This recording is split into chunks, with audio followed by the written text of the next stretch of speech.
Japan For You takes good care of your items when you order. At least that's been my experience.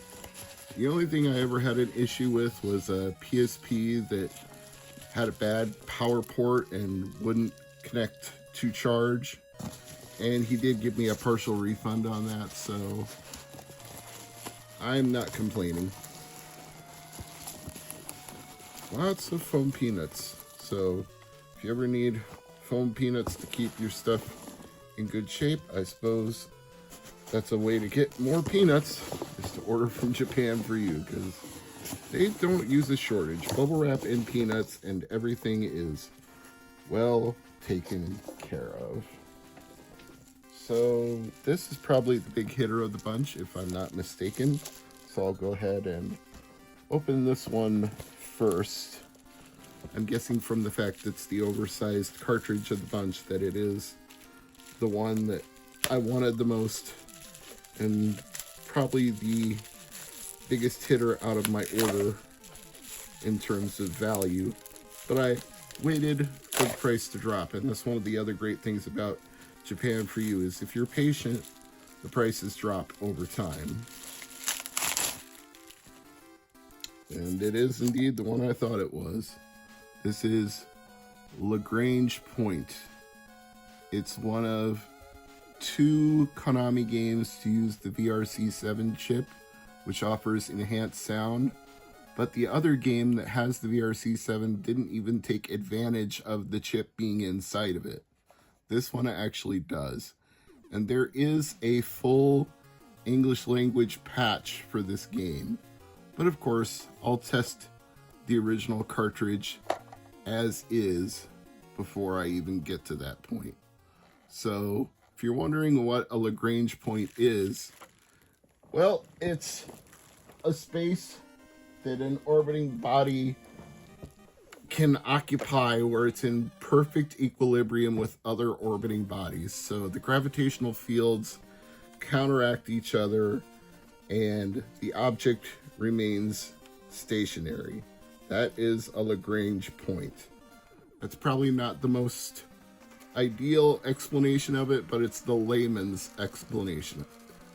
So it's a sci-fi RPG, if you hadn't already guessed from all of that mumbo jumbo. At least 9 more Famicom games. Yep, that's these 2 bricks here. I can already see what my other big hitter was inside this package because it's translucent green. Salamander, or as you might know it in the US, Life Force. But the version we got leaves out some options and some alternate endings. So this is the definitive version of the game if you're an enthusiast for this particular shoot 'em up. I think just from the color of the cartridge alone, I'm gonna remember this as Salamander. You don't have too many translucent blue-green cartridges for Famicom or any other console for that matter.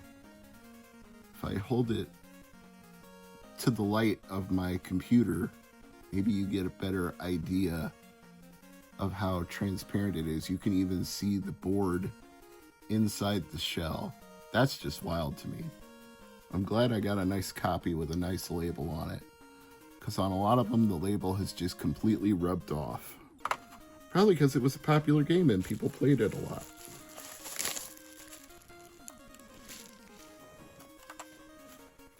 Speaking of popular, this was only $1 or so.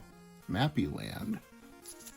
And I think this one too doesn't need any kind of label because it has the name right there on the end. So Tokoro Sano Mamu Romo Semeromo. That's the best I can do with it.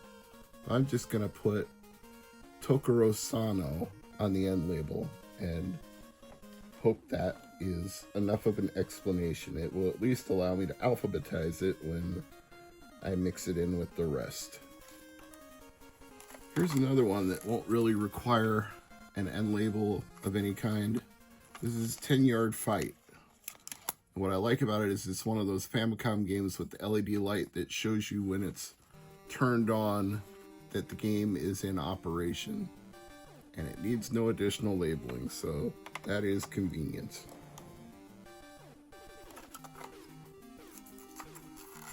This one, I would have said needed no extra label because it says Sherlock Holmes right on the front, but it doesn't say anything on the top, so I will go ahead and print a label for that. Deep Dungeon 3, which is cool since I already have another Deep Dungeon Famicom game. It's made by both Square and Hummingbird. Alright, Family Circuit. This one is Family Circuit. Alright. LaSalle Ishii No Child's Quest. I'm just going to call that LaSalle for short. And this one, probably already tell, is called Pachacom, which I assume means a pachinko role-playing game of some kind, or maybe it's just straight up pachinko, who knows. For a photo, here we go.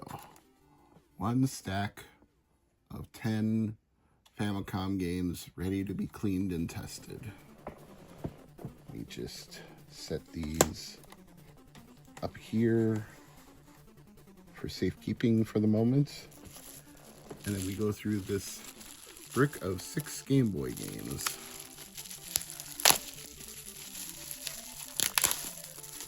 One of which I already know is the Pokemon card game.